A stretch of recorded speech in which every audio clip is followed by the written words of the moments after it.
Graça e paz, galera. Nós estamos felizes de estar aqui no nosso podcast Átrio. E hoje eu estou aqui, né, eu e a pastora Leiliane, estamos aqui com a pastora Márcia Conde. É isso aí. Que legal! Pastora Márcia, ela é pastora da Igreja Rocha Viva, junto com o pastor Paulo, seu esposo, digníssimo. E nós temos muita coisa em comum. Eu fico aqui pegando a unção aqui, recebendo a unção, né, pastora Liliane? Pastora Márcia é autora do livro Devaneios. Esse é o primeiro livro da pastora Márcia. É o primeiro, né, pastora? Tá saindo o segundo, você Tá acredita? saindo o Tá no segundo agora? forno, Eita, tá no coisa forno. boa. Qual é o título? Releitura do Pequeno Príncipe. Eu você sou abusada. Eu sou apaixonada pelo Pequeno Príncipe desde criança. Você comentou isso quando você esteve ministrando aqui, sim, que você estava exatamente. escrevendo. Sim. Não é isso? Uma Eu releitura. achei muito bacana a ideia que você tem do livro, da história do Pequeno Príncipe. Eu sempre falo assim que eu nunca quis ler o Pequeno Príncipe. E as pessoas que têm contato comigo, a maioria dizem que nunca quiseram ler, mas eu as fiz ler e vou fazer você ler também.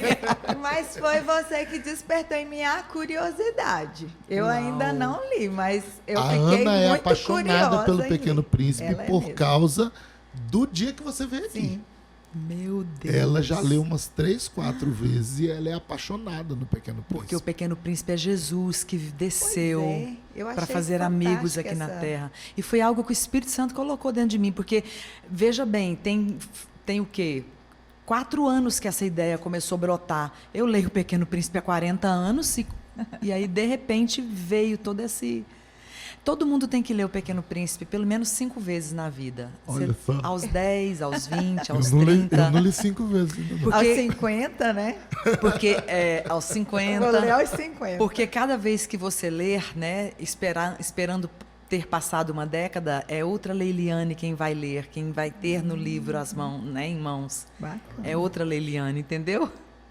Fantástico isso. Pastora, assim, a gente já começou já de cara, assim, já entrando na questão do livro novo. Coisa boa. Mas, assim, me fala um pouquinho de você, assim. Quem é a Márcia? Uau! Ih, mano! Olha só, pra você ter uma ideia, eu tenho uma amiga bem íntima que me apelidou de Máfia Conde. Porque ela sabe que a Márcia sem Jesus, ela me conhece na intimidade. Eu sou capaz de... Cara, eu sou capaz de muita coisa que até o diabo duvidaria. Então, a Márcia é uma pessoa que depende muito de Jesus. A Márcia entendeu que é amada por esse Jesus. E eu entendi que se não fosse esse amor, o que seria de mim? Então, quando você disse que era um privilégio estar aqui comigo, não, você está enganado. O privilégio é todo meu. Porque eu sei, mano, que eu não valho nada.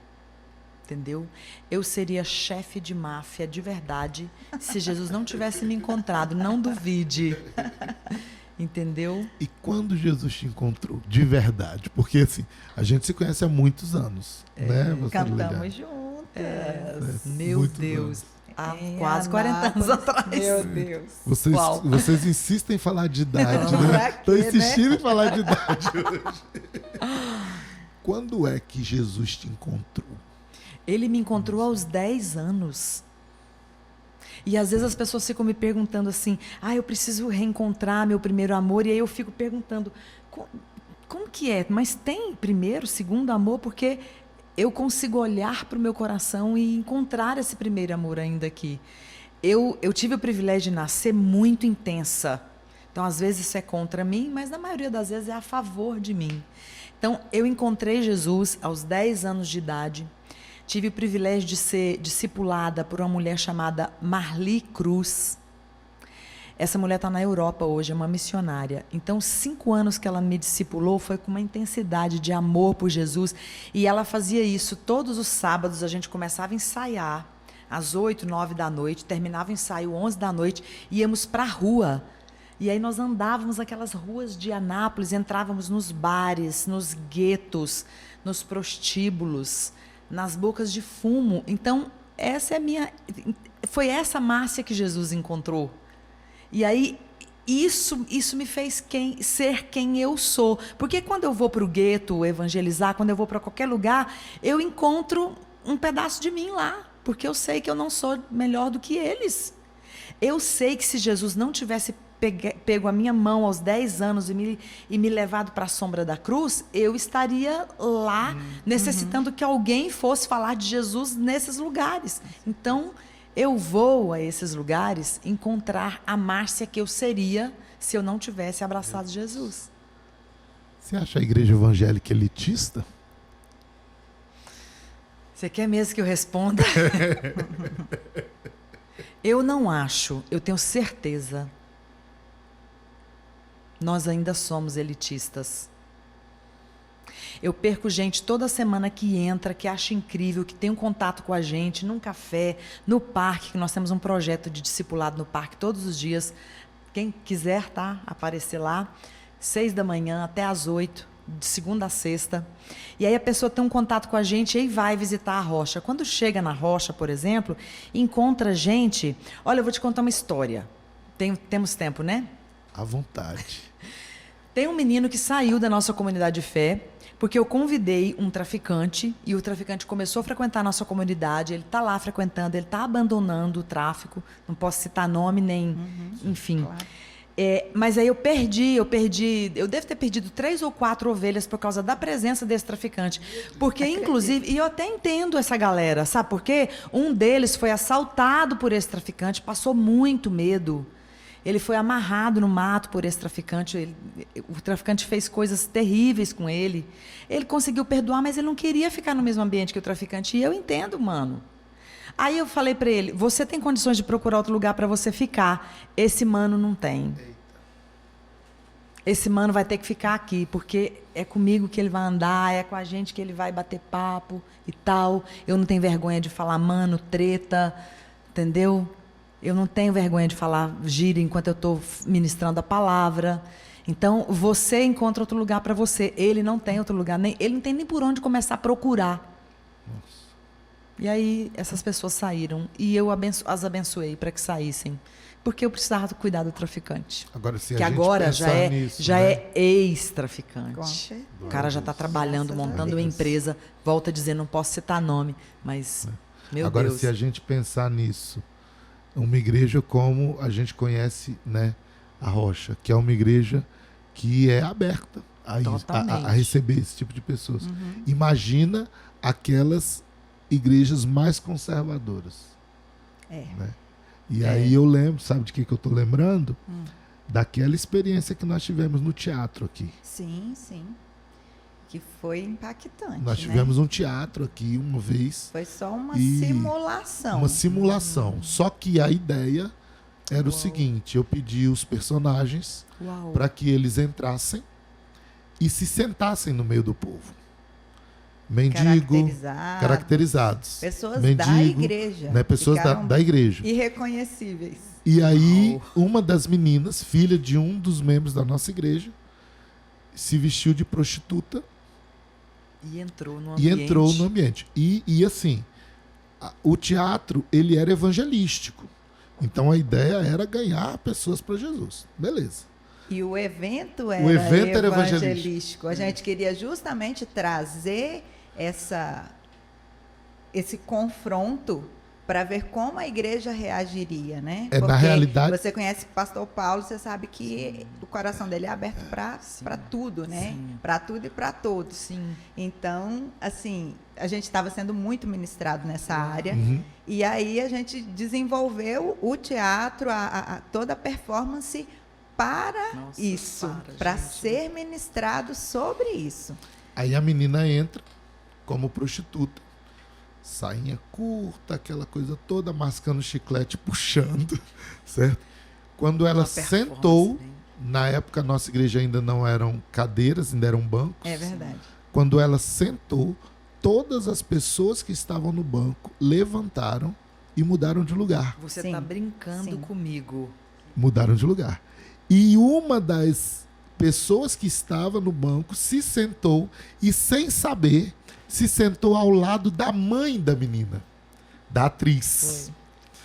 E olhou para a mãe da menina e falou assim: como é que pode uma pessoa dessa ter coragem de entrar na casa de Deus? Vestida desse jeito. Vestida desse jeito. E aí o culto foi rolando. E não quando foi só começou ela. a encenação... Não foi só com ela, né, pastor Cleber, que não foi só aconteceu com ela, isso. aconteceu Teve uma com os mendiga que entrou quando ela sentou, aí não tinha mais lugar para levantar, porque acho que ia ficar muito feio, né? Mas as pessoas se afastaram. E foi E aí bem... quando começou a encenação, que as pessoas iam à frente, a gente cantava O e essas pastor fez pessoas a iam à pregação, frente, né? e aí o pastor fez o sermão Chamou e a à aplicação frente. e foi chamando. E as pessoas foram vindo. E aí aquilo que era para ser algo evangelístico Meu Deus. teve que se tornar algo de confronto para a igreja, depois que nós ficamos sabendo das histórias. Meu Deus. E descobriu quanto a nossa igreja, pastora Márcia, era preconceituosa. Pois é. E muito ministrada, né, pastor Cleber? E muito ministrada. Nós somos muito E vivendo ministrados preconceito. nessa questão. Pois é. Sabe, dentro da igreja. Então, por isso que eu te perguntei se você, né, como você disse, a igreja é elitista. Ela é elitista. É elitista. Ela é. E o rótulo de igreja dos gays? Olha, eu não fico chateada, não me importo. Nem tem porquê. Não me importo com o rótulo de Igreja dos Gays. Por favor, gente, corrige, tá? Não é só dos gays não, né? São das lésbicas, porque nós temos vários casais lá, né? De meninos e meninas sendo ministrados, entendeu? E de vez em quando se prepare que na recepção você vai ser recebido por esses casais. Porque eles querem trabalhar, eles querem servir o reino. E alguns deles já estão sendo confrontados pelo Espírito Santo, porque esse confronto é do Espírito, não é meu. Com certeza. E aí coisas já estão sendo mudadas dentro do coração deles, entendendo coisas. Existe um deles, que também não posso citar nome, que acabou de fazer um voto celibato. Ele entendeu que ele não tem condições, né, de assumir um casamento hétero, certo? Uhum. E ele entendeu. Foi você que falou para ele? Não, foi o Espírito Santo. Isso é ele, na intimidade dele com Deus. Ele é que sabe qual é a jornada dele. Porque essa é uma outra questão polêmica, né, pastor? Eles Sim. acham, as pessoas acham que o homossexual, ele tem que casar. Ele veio para Jesus e ele tem que se casar com alguém do sexo oposto, não é verdade? Sim. E muitas Sim. vezes eles Muitas vezes não. não querem. Muitas Eles vezes. optam pelo celibato. Exato. Justamente para não viver Pela a vida caminhada de solo. pecado, eles Exato. optam pelo... Exatamente. E aí é ele Deus.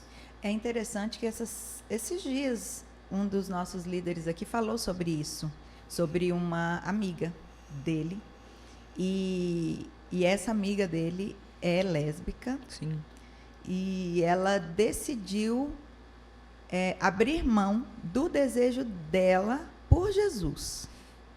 Então, entra bem nisso aí, né? Porque é como qualquer outro desejo carnal. É isso que a gente tem que entender. A gente coloca, né, a homossexualidade, né, o lesbianismo, Não, enfim. a mentira, a fofoca. Num nível muito elevado, mas a mentira, a favor. fofoca, e etc., a inveja, A desonestidade. né, a Não, desonestidade. ainda tem uma tudo questão, no mesmo né? nível. Ainda tem uma questão. O adultério hétero na igreja, ele é tolerado.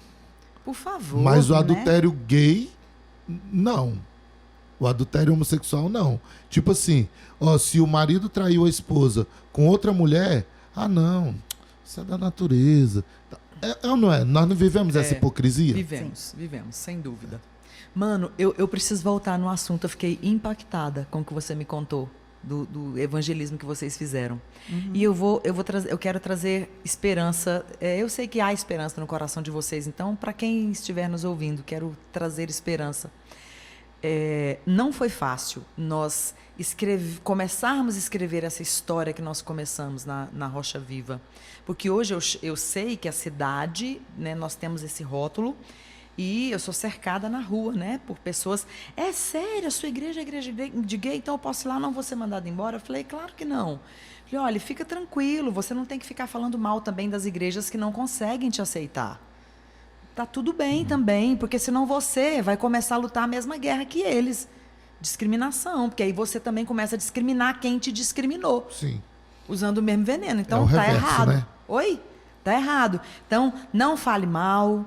Não fale mal. Por que eu posso falar o que eu estou falando aqui agora? Porque eu estou nesse barco, eu estou remando esse barco, eu estou tentando ajudar a emendar os buracos, porque está entrando água e a gente vai afundar.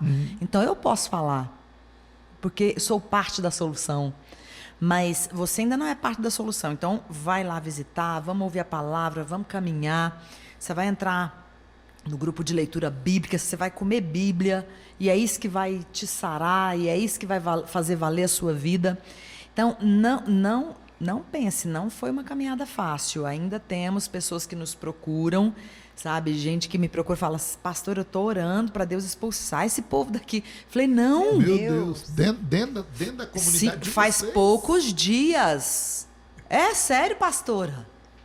Eu falei, sim, é para a senhora orar para eles virem. Porque o Senhor já mostrou que nós vamos formar um exército com esse povo. Glória a Deus. Um exército que vai ser preparado para esperar Jesus chegar. E é esse exército que vai nos ajudar a consertar muita coisa nessa cidade, gente. Essa cidade está precisando demais de Jesus. Demais. Então, olha, não foi fácil nós construirmos essa história. Não foi fácil. Hoje não. Hoje pode entrar uma prostituta, pode entrar qualquer pessoa. De fato, eu sei que ninguém vai se sentir constrangido lá. Assim como tem algumas pessoas que vão visitar pela primeira vez e vai para o salão, arruma o cabelo, né? E chega lá arrasando e tal. Aí fala assim, pastora, então, eu estou me sentindo meio constrangida, está todo mundo de Havaiana? A senhora está descalça? Então, porque como a gente tem a prática de receber, né, mendigos e tal, então a gente faz questão, a galera que vai fazer, né, que vai trabalhar, né? de descalço, de chinelo. Não, fique à vontade, você pode continuar vindo do jeito que você tá. Você gosta de andar de salto? Tá tudo bem, não se sinta constrangida. Ah, não, então tudo bem, ok. Só que na segunda vez que a pessoa vai, você já vê que ela já... De tênis. Porque é tão bom, né? Você não tem que ir para a igreja de salto no domingo, porque... E aí eu já ouvi isso também. E ouvi isso numa reunião no parque. Uma querida falou assim, não, para ir para a igreja a gente tem que ir com a melhor roupa, com o melhor sapato, tem que ir na manicure, tem que fazer as unhas. Eu falei assim, amém, se você acredita nisso, amém. Eu entendo você e respeito você. Mas eu preciso que você também me respeite, porque eu não faço as unhas, não tenho paciência. Eu sou hiperativa. Você acha que a pessoa hiperativa vai conseguir ficar parada para uma manicure 2 horas, pendurar na minha unha? Ah, por favor, né? Então, pastora, então fala do Juan.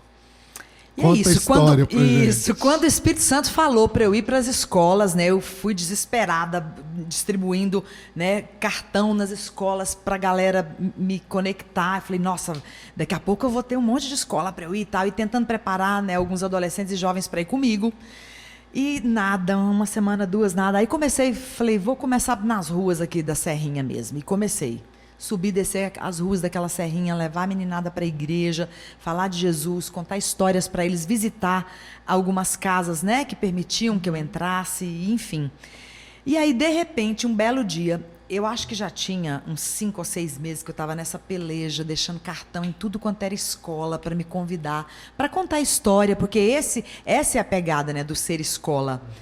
Entrar na escola, motivar o aluno a ser um aluno melhor, né? E a gente ainda tem uma batida bacana, uma música, né? Uhum. Quem estuda pode ser o que quiser, quem não estuda vai ser um Zé Mané. E a gente tem vários teatros, né? Teatros para honrar os professores, por exemplo, né? Você sabe que na China o imperador só se dobra para o professor, você sabe disso, né? Então a gente tem um teatro para mostrar isso, sabe, para as crianças. o valor de um professor, entendeu? Então tá. Importante. E aí nada das escolas me convidar, beleza. Senão eu pulo para outras histórias, porque são tantas histórias, porque, meu Deus, tá. E aí conheci o Juan numa das ruas lá da Serrinha, né? Filho da Flávia, Juan querido. Mano do céu, e esse Juan, ele era terrível, terrível, terrível. O Juan aprontou tanto um dia na escola, aprontou mais do que o normal, foi expulso. E a mãe ficou desesperada, porque 4 filhos, ela precisava que os 4 estudassem na mesma escola. E então, ela bateu no meu portão, porque eu morava ali, JK, não sei, ali encostadinho na Serrinha. Fora o Bolsa Família, né? Pois é, meu Deus. E aí, era tudo muito perto, eu ia a pé no André Rochais. Ela bate desesperada na minha porta. A senhora que é a pastora Márcia, a pastorinha da viola? Sim, sou eu. Então, eu preciso que a senhora me socorre, porque você vai conhecer a Flávia, ela é firme. Preciso que a senhora me socorre. Tá, o que você precisa? A diretora expulsou o Juan da escola e eu preciso que a senhora vá lá convencer a diretora a aceitar o Juan de volta. Falei, tá bom, vamos lá. E eu pensei, meu Deus, o que eu vou fazer? Que treta é essa que o senhor está me enfiando? E aí o trajeto era pequeno, não dava nem tempo de orar o suficiente para arrancar o desespero do meu coração. Eu vou falar o quê para essa diretora? Meu Deus, eu nem conheço essa mãe, acabei de ver a cara da mulher, e agora, né?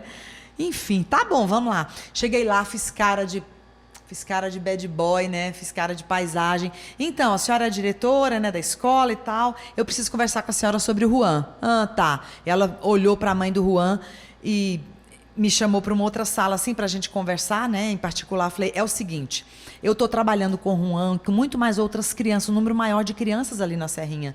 Eu até deixei o meu contato aqui, né, com a coordenadora, mas ela com certeza não teve tempo de passar para a senhora. Eu quero vir, deixa eu vir para a sala do Juan 2 vezes por semana. A senhora me dá 10 minutos na sala para eu fazer meu trabalho. Eu não vou falar de religião, eu não vou falar de Bíblia, eu não vou falar da minha igreja, eu não vou convidar menino para ir para a igreja. Eu vou falar sobre educação. Eu sou apaixonada por pedagogia, eu sou pedagoga de coração, de alma, rins, pulmão. Eu sou apaixonada na pedagogia, raiz. Então, eu acredito nisso, eu acredito que a criança pode ser melhor se a gente der uma chance para elas. Deixa eu vir para a sala do Juan. Vamos fazer o seguinte, a senhora vai me dar 1 mês. Eu vou vir terça e quinta para a sala do Juan. Se o Juan não melhorar nada, a senhora expulsa o Juan e eu num pacote só da sua escola. Ela fez assim, eu topo. Tá fechado. E ela topou.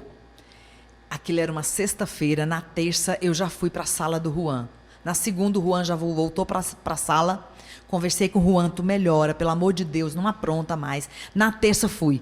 Fui na primeira semana, fui na segunda. Quando foi na segunda semana, na quinta-feira, ou seja, fiz a primeira semana, terça e quinta, fiz na segunda semana, na terça. No quarto momento, né, no quarto dia do meu trabalho de conscientização e tudo mais, ela deixa um aviso na portaria que eu não entrasse na sala antes de falar com ela. Meu coração gelou. Eita. Falei, pronto. Vai expulsar os dois. Você expulsa hoje, eu e Juan. Beleza.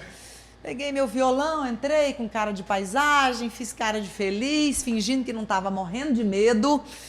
E ela falou para mim assim, então, como é que é? Me conta. Falei, eu acho que o trabalho está sendo muito legal. A senhora, nós vamos ter que ter uma conversa séria e a senhora não vai poder entrar na sala hoje, não. Eu falei, cara, então a senhora me conta o que aconteceu e, enfim, o que foi? Ela falou, senhora, eu só vou permitir a senhora entrar se a senhora me prometer que a senhora vai fazer o mesmo trabalho em todas as salas. Glória a Deus. Porque não só o Juan, mas a sala inteira mudou. Oh, meu Deus. Não tem como não, né? Não tem como não. Não tem como, porque eu abraçava as crianças, ensinava as crianças a abraçarem, né? Assim Enfim, e foi muito poderoso. Nossa, que E eu fiquei naquela escola por 3 anos e 6 meses. Nossa. A escola era um lixo, a escola mudou o físico, Deus levantou, sabe, recursos, porque eu sei que existem recursos, mas eles é difícil de acessar, você sabe disso. E a escola foi mudando. A escola é outra hoje, entendeu? Porque o Ser Escola passou por lá. E aí depois outros diretores ficaram sabendo do que estava acontecendo na escola e começaram a me convidar. Precisava E aí, só da primeira porta, né? Precisava da primeira treta para abrir a primeira porta, entendeu? Você sabe que pra gente que é educador é muito difícil, né? É assim, é muito impactante essas histórias. E aqui só tem professor aqui, né, Lili? Porque a gente entra nas escolas. Meu Deus. E eu mesmo, a experiência mais triste que eu tive dentro de uma escola foi quando eu entrei no segundo horário. Eu tinha o segundo horário de manhã. O segundo horário era 7h45. E aí comecei a fazer a chamada. E quando eu chamei o menino, né, o nome do menino, ele respondeu com a língua enrolada. E era uma turma de 7º ano. E aí eu peguei e olhei para ele e falei assim: você tá passando mal? E aí ele chegou perto de mim. Quando ele chegou perto de mim, eu quase caí, bêbado, só com o bafo da cachaça. Deus, o menino de 14 anos embriagado, estava bêbado, embriagado, de não conseguir descer as escadas. Eu dava aula no segundo pavimento. Eu tive que pedir 2 colegas para descer com esse menino. Ah, não. 7h40 e eu fiquei da manhã. 7h40 da manhã. E eu fiquei transtornado. E inclusive dos próprios meninos ficar preocupado porque achou que eu estava passando mal. E aí, quando eu entrei na sala do diretor, na sala dos professores, no horário do intervalo, e o diretor estava na sala dos professores, e eu falei: gente, aconteceu essa e essa situação, o que nós podemos fazer? O diretor virou para mim e falou assim: não adianta fazer nada não, Kleber, relaxa, isso é normal. Não é normal. Não Como é. que é normal? Uma Não criança é de normal. 14 anos, Não é embriagado, normal. 7h40 da manhã. A gente não pode aceitar isso Não. como normalidade. Não, de jeito. É por isso que a gente precisa ir onde quer que a gente dê conta de ir. Nos Calungas, por exemplo. É, verdade. Vamos. Como é que é lá? Como é que surgiu? Meu Fala um Deus. pouquinho pra gente, assim. Ela vai falar pouco, tá, galera? Ela vai falar pouco dos Calungas. Depois a gente faz um. Porque depois a gente vai fazer um podcast só falando dos Calungas. Eu sou apaixonada naquele povo. Deus responde todas as nossas orações, só que Ele responde do jeito dele. Ok? Eu sou apaixonada pelo Nordeste e apaixonada pela África. Ok? Então, meu sonho, fazer alguma missão, montar uma base missionária no Nordeste e ter uma base missionária, ter alguma coisa na África. Um belo dia eu descubro, o Espírito Santo me fez olhar, recebi o convite para fazer pelo menos uma versão, né, da nossa missão lá. Nós já tínhamos ido para o Nordeste fazer uma ceia de Natal lá para os nordestinos, enfim. E a galera: a senhora precisa conhecer os Calungas. Aí o Espírito me levou a olhar o mapa. Quando eu fui olhar o mapa, eu pensei: peraí, não. Aí o Espírito: olha de novo. Eles estão no Nordeste de Goiás e eles são descendentes dos nossos irmãos África. Falei: tá Olha bom, que eu já fantástico. entendi. Eu não vou para a África tão cedo, eu vou para... Caramba, meu coração queimou. Já fizemos 8 edições lá. Mas vou contar algo que marcou muito meu coração e que foi uma história assim recente. Eles oravam há mais de 30 anos, né? E quem é católico, né, orava do seu jeito, né? E lá tem muitos umbandistas, né? Tem muita gente lá da Umbanda, da Quimbanda, e a gente respeita, e a gente senta, conversa junto. Então, nossos irmãos lá da Umbanda, da Quimbanda também, fazendo as suas orações, né, aos seus orixás, preocupados, porque eles precisavam de luz e água. E essa comunidade que nós começamos a cuidar, que é a comunidade de São Domingos, ela não é tão distante da cidade, então não era um sonho tão impossível. Era realmente falta de posicionamento do poder público. E aí, por causa da confusão na hora de fazer a missão lá, você vai lá com a gente esse ano, você vai ver. As casas, elas não têm uma organização nas ruas. Então, quando nós chegávamos, dividíamos as equipes. Equipe A, você vai evangelizar as casas aqui da direita, por exemplo. Equipe B, você vai aqui mais ao centro e tal, você mais à esquerda. Enfim, a gente tentava fazer um mapa bacana. No final do dia, dava uma confusão. Tinha irmãos, né, famílias que eram visitadas por 2, 3 equipes e outras famílias reclamavam que não tinham recebido a visita. Porque não tinha, sabe, o mapa lá, muita confusão. Enfim, aí eu falei, peraí, eu vou resolver esse problema. Um querido pegou folga do trabalho, ele tinha uma folga para pegar de 15 dias. Eu falei, você vai doar seus 15 dias lá nos Calungas. E ele topou e foi. Fiz as plaquinhas de madeira com o número das casas até o número 128. Ele levou e de casa em casa ele numerou as casas. Vocês não vão mapearam, fizeram aquilo que o poder público não fez. Mapeamos. Tudo bem. Fomos para fazer nossa missão, fizemos a missão, porque ele foi um mês antes da missão. Facilitou, porque não deu confusão, não deu bagunça, né? Porque cada um pegou o número da casa, não tinha como errar. Uhum. Foi ótimo. Pasme vocês. Nós fizemos isso em dezembro. As casas foram mapeadas em novembro. Em dezembro a gente chegou, fizemos uma festa, uma big festa, uma ceia de Natal. Ok. Você não vai acreditar. Quando foi em fevereiro, chegou a Enel e a Saneago. Glória a Deus. E aí eles falaram, uai, já tem número nas casas? Isso foi em janeiro do ano passado. Você acredita que eles recebem no talão de luz o número que nós colocamos? Glória a Deus. A casa lá do seu Zé, que é a casa 37, por exemplo, é o número 37 que nós colocamos. Nós demos uma identidade ao lugar. Sim. Nós não tínhamos dinheiro. Gente, a gente não tinha dinheiro nem para comprar plaquinha. Cada plaquinha de um tamanho. Vocês vão chegar lá, vocês vão ver. Porque eu peguei as plaquinhas lá no Castelinho. Obrigada, viu, Castelinho? Com a galera do Castelinho. Peguei retalhos de madeira que eles nos deram, que a gente não tinha nem grana para comprar. Tudo bonitinho, do mesmo tamanho.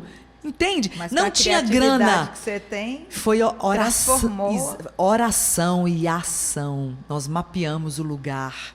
E o mundo espiritual respeita quando você pisa um lugar e respeita aquele lugar. Então, como é que um diretor diz que é normal? Não é normal, mano. Quando nós pisarmos as geografias que nós pisarmos, nós não vamos aceitar como normalidade. Nós não aceitamos uma simples bagunça, porque estava errado. As equipes visitavam 2 vezes uma casa e outra casa não era visitada por falta do número lá na casa dos nossos queridos. Então, nós não podemos aceitar. E é isso que eu quero dizer, sabe, filho? Nós não vamos aceitar. Amém. Nós não vamos aceitar essa bagunça aqui na nossa cidade de Lusiânia, não. Amém. Não vamos. Por isso nasceu também o Na Lata. Para a gente não aceitar aquilo que todo mundo está achando que tem que aceitar. Não, não tem que aceitar, não. Eu tenho que aceitar o seu jeito de ser, é outra coisa. Mas aquilo que o diabo quer impor... Eu estou percebendo que é o mundo espiritual, que é coisa do inferno, eu vou aceitar? De jeito nenhum, mano. O diabo é só um comédia. Ele é só um cachorro na coleira de Deus, como disse aquele reformador Lutero. Foi o Lutero que falou, mano. Tá tudo. Só tinha que estar na Bíblia nesse negócio, né? Tinha que estar escrito. A gente põe na contracapa, né? A gente escreve na contracapa. Exatamente. É isso como mesmo. diz o amigo nosso lá do Pará, né? Bute que é bom, né? Não tá na Bíblia, bute que é bom. Né? Meu Deus. E o Na Lata surgiu com essa ideia, com essa proposta? Com essa ideia, sabe? Pra gente dar identidade àquilo, porque tem coisa que eu preciso realmente aceitar. O seu jeito de ser, seu jeito de... Mas tem coisa que não, mano. Tem coisa que não Galera, mesmo. Vocês precisam seguir a pastora Márcia, porque o Na Lata é uma caixinha de perguntas que tem no Instagram dela, né? Na página dela no Instagram, e que é fantástico, entendeu? É muito legal. Bom, muito bacana mesmo. Legal. Não foge de polêmica, vocês já viram que ela não foge de polêmica, né? Então, é bom pra caramba. Eu tento ser ética, né? Porque se você não fugir da ética, você pode entrar na polêmica. Sim, com certeza. Tá tudo certo, tá tudo bem, sem desrespeitar ninguém. Eu queria que você deixasse uma palavra para essa geração, sabe? Para nossa comunidade, para essa galera que está querendo viver um cristianismo, sabe, pastora Márcia? Que sai da teologia, sabe? Que sai dessa coisa, dessa formatação hipócrita que a gente vive. Eu queria que você deixasse alguma coisa pra galera nesse final. E, gente, tem tanto assunto, mas dá assim... para fazer uns 5 podcasts. Dá pra gente fazer uma série. Uma série. Pastora Márcia, parte 1, parte 2, a missão, parte 3. Me perguntaram no Na Lata qual era o meu versículo predileto. João 3,16. Deus amou o mundo de tal maneira que deu seu Filho unigênito, para que todo aquele que nele crê não pereça, mas tenha vida eterna. Mas a pergunta dele aponta para o meu segundo versículo do coração, que é Gênesis 1, versículo 11. E disse: produz a terra relva, ervas que deem sementes e árvores frutíferas que deem fruto, segundo a sua espécie, cuja semente esteja nele sobre a terra, e assim se fez. Eu acho que vocês nunca viram uma pessoa tão apaixonada por árvore quanto eu. Eu sou apaixonada por árvore. Aí você me pergunta, o que tem a ver a árvore, uma folha seca outonal na mão, e a pergunta, o que é que essa geração precisa ser, né, e fazer para ser relevante, foi isso, né, a pergunta. Eu acredito que como é que eu vou mudar o mundo se eu não consigo mudar, cara, nem a minha cama? Eu não arrumo nem a minha cama depois que eu me levanto. Como é que eu quero mudar o mundo se eu não plantei nenhuma árvore ainda, cara? Como é que eu vou mudar o mundo, o meu bairro, a minha cidade, a minha geração, ser relevante, se eu não convenci alguém de não arrancar uma árvore? Além de ter plantado já uma árvore, eu vivo convencendo as pessoas a não arrancar a árvore. Acabei de convencer a minha vizinha de não arrancar a árvore do quintal dela. Um pé de manga maravilhoso. Então, olha só. Inclusive, nada a ver, mas deixa eu contar uma coisa para vocês. Se eu morrer, não deixa ninguém pôr flor no meu caixão, não, por favor. Folhas secas. Recado dado, hein? Tá? Eu quero folhas secas no meu caixão. Deixa as flores lá no lugar delas, no lugar de existir delas, né? No lugar de pertencimento delas. Deixe-as envelhecer lá. As pétalas vão cair lá. É bonito lá. É bonito lá. No caixão não é bonito, não, mano. É aquele cheiro horrível. E aí junta tudo ali, o cheiro fica forte, é desagradável, mano. Você cheirar uma flor é uma coisa, ali no pé. Mas você chegar, né, pra dar adeus a um amigo, aquele cheiro forte, por favor. Folha seca nem tem cheiro, não vai atrapalhar você ir lá me dar um beijo, entendeu? É isso. Detalhe, eu já tenho uma caixa com muitas folhas e muitos recados nas folhas, que aí você vai lá, dá adeus pra Márcia, legal, e já pega uma folha e leva um recado pra você. Olha de lembrança minha, isso. Entendeu? Fantástica. A pastora Márcia é fantástica, gente. Essa é a pastora Márcia. Pastora, muito obrigado. Privilégio meu. Nós estamos, assim, hiper felizes. Eu creio que a hora que você ouvir isso, a sua vida não vai ser mais a mesma. Você vai poder repensar evangelho, você vai poder repensar cristianismo, você vai poder repensar a vida. Porque essa última lição é uma lição de vida. É para a vida. E que Deus possa te abençoar tremendamente. Pastora Leiliane, obrigado. Estamos aí, né? Juntos e misturados. Gente, eu conheço essa galera há mais de 40 anos. Já tá voltamos brincando? para a idade de Isso novo. Isso aqui não é qualquer podcast, não. Só que mano. agora Deus está nos unindo, de verdade, né? Porque assim, cada um estava num canto, numa igreja. Numa estação diferente. Éramos de ministérios, inclusive, iguais e igrejas diferentes, né? E tal. E, Uau. nossa, vai ser tremendo. Deus te abençoe e até a próxima. Amém.